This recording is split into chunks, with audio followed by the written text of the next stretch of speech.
ಗೊತ್ತಿಲ್ಲ, ಮುಂಚೆನೇ ಬಂದು ಒಂದು ಸ್ವಲ್ಪ ಹೊತ್ತು, ಒಂದು ಹಾಫ್ ಆನ್ ಅವರು ಇಲ್ಲೇ ಇತ್ತು. ಪಾಪ ಅವರು ಇವರು ಮತ್ತು ಇನ್ನೊಂದು ಬಸ್ ಡ್ರೈವರು ಎಲ್ಲ ಬಂದು ಏನೇನು ಮಾಡ್ತಾರೆ. ಆಮೇಲೆ ಒಳಗಡೆ ಹೋಗಿ ನೋಡಿದೆ ಸೀಟ್ ಮೇಲೆ ಕೂತಿದ್ರು. ಆಮೇಲೆ ನಾನು ಸ್ವಲ್ಪ ಕೆಳಗಡೆ ಹಾಕಿ CPR ಎಲ್ಲ ಮಾಡಿ ಸ್ವಲ್ಪ ಇನ್ನು ಅವಾಗ ಉಸಿರಾಡ್ತಾ ಇದ್ರು.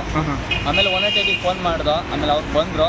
ಆಮೇಲೆ ಅಷ್ಟು ಪ್ರೈವೇಟ್ ವೆಹಿಕಲ್ ಒಂದು ಬಂತು. ಆಮೇಲೆ ಪ್ರೈವೇಟ್ ವೆಹಿಕಲಿಗೆ ಶಿಫ್ಟ್ ಮಾಡ್ದೋ. ಆಮೇಲೆ 180 ಬಂತಲ್ಲ, 180ಗೆ ಶಿಫ್ಟ್ ಮಾಡ್ದೋ. ಆಮೇಲೆ ಶಿಫ್ಟ್ ಮಾಡಿದ್ಮೇಲೆ ಆಕ್ಸಿಜನ್ ಹಾಕೋಣ ಅಂತ ನೋಡ್ದೋ. ಆಕ್ಸಿಜನ್ ಅದರ ಸಪ್ಲೈ ಇರಲಿಲ್ಲ. 180ಲಿ ಆಕ್ಸಿಜನ್ ಸಪ್ಲೈ ಇಲ್ಲ ಅಂದರೆ ಹೇಗೆ? ಎಮರ್ಜೆನ್ಸಿ ಈ ಥರ ಆದರೆ ಬೇಕಲ್ವಾ?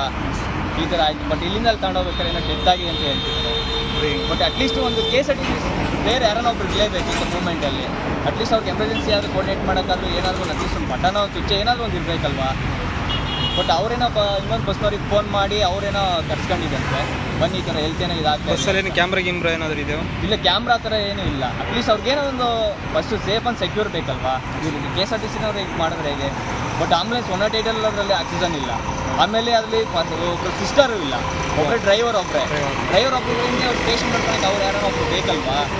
ಅವರೇ ಇಲ್ಲ ಅಂದರೆ ಆ ಥರ ಡೆತ್ ಆಗಿದೆ. ಬಟ್ ತಮ್ಮ ಹೆಸರು? ನನ್ನ ಹೆಸರು ಶ್ರೀನಿವಾಸ ಮೂರ್ತಿ ಅಂತ. ಬ್ಲೂ ರೂಮಲ್ಲಿ ಅಂತ ನಿಲ್ಸಿದ್ದಾನೆ, ಪೈನ್ ಆಗಿದೆ ಅಂತ. ಓಕೆ. ಅಲ್ಲೂ ಒಂದು 5 ನಿಮಿಷ ರೆಸ್ಟ್ ಮಾಡ್ಕೊಂಡಿದ್ದಾನೆ, ಆದರೂ ಆಗಿಲ್ಲ. ಸೊ ಅಲ್ಲಿಂದ ನಿಧಾನಕ್ಕೆ ಬಂದಾನೆ.